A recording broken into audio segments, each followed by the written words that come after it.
আজকে বানাবো সন্দেশ। তো সেজন্য লাগবে হাফ কাপ পরিমাণ ময়দা, হাফ কাপ পরিমাণ চিনি, হাফ কাপ পরিমাণ গুঁড়া দুধ এবং সামান্য ঘি। সেই সাথে লাগবে একটু ফুড কালার আর দুটো এলাচ। প্যানের মধ্যে আমি ঘিটুকু দিয়ে ময়দাটাকে একটু ভালো করে ভেজে নিব।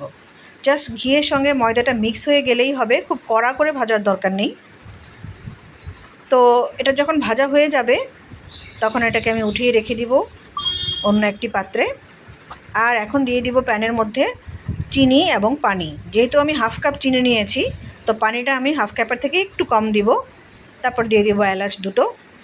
এখন চিনিটা জাস্ট মেল্ট হয়ে গেলেই এই পর্যায়ে দিয়ে দিব গুঁড়া দুধ এবং সেই যে ভেজে রাখা ময়দা।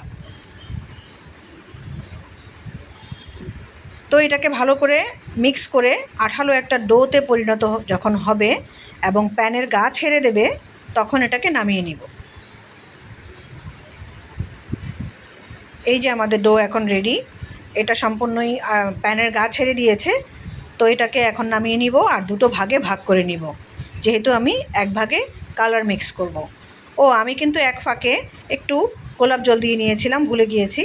এখন আমাদের লাগবে একটি ট্রান্সপারেন্ট র্যাপিং পেপার।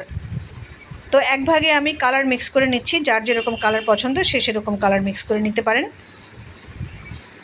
তারপরে সারফেসের উপরে আমি প্লাস্টিকটাকে বিছিয়ে ডো দুটোকে মসৃণভাবে একটু মথে নিব। তবে এই পর্যায়ে বলে রাখি, প্লাস্টিক কিন্তু অবশ্যই দিতে হবে দুই পাশে, অর্থাৎ ডো মাঝখানে থাকবে, উপরে এবং নিচে প্লাস্টিক থাকবে, নইলে বেলা যাবে না, এটা রোলারের গায়ে লেগে আসবে।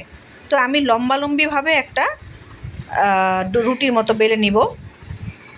আমি একটু সাইডগুলোকে সমান করে দিচ্ছি।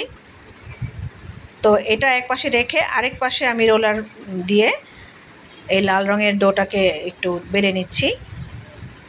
দুটো যেন সমানই হয়, যেহেতু আমরা একটার গায়ে আরেকটা বিছাবো।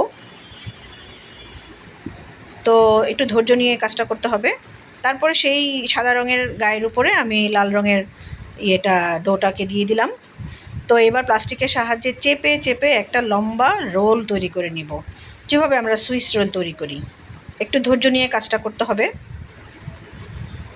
তো এরকম রোল করা হয়ে গেলে প্লাস্টিক দিয়ে ভালো করে মুড়িয়ে নর্মাল ফ্রিজে 10 থেকে 15 মিনিটের জন্য রেখে দিব।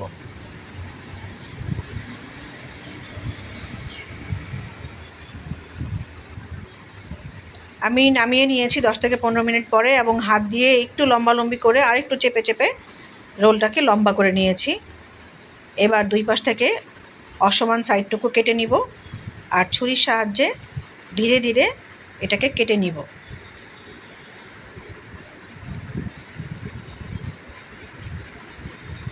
এই যে দেখেন কত সুন্দর একটি সন্দেশ তৈরি হয়ে গেল। তো এইভাবে আমরা পুরোটাকেই কেটে নিব। তো তৈরি হয়ে গেল কিন্তু আমাদের মজাদার একটি ডেজার্ট সন্দেশ। এটা খেতে কতটা টেস্টি সেটা কিন্তু বলে বোঝানো যাবে না।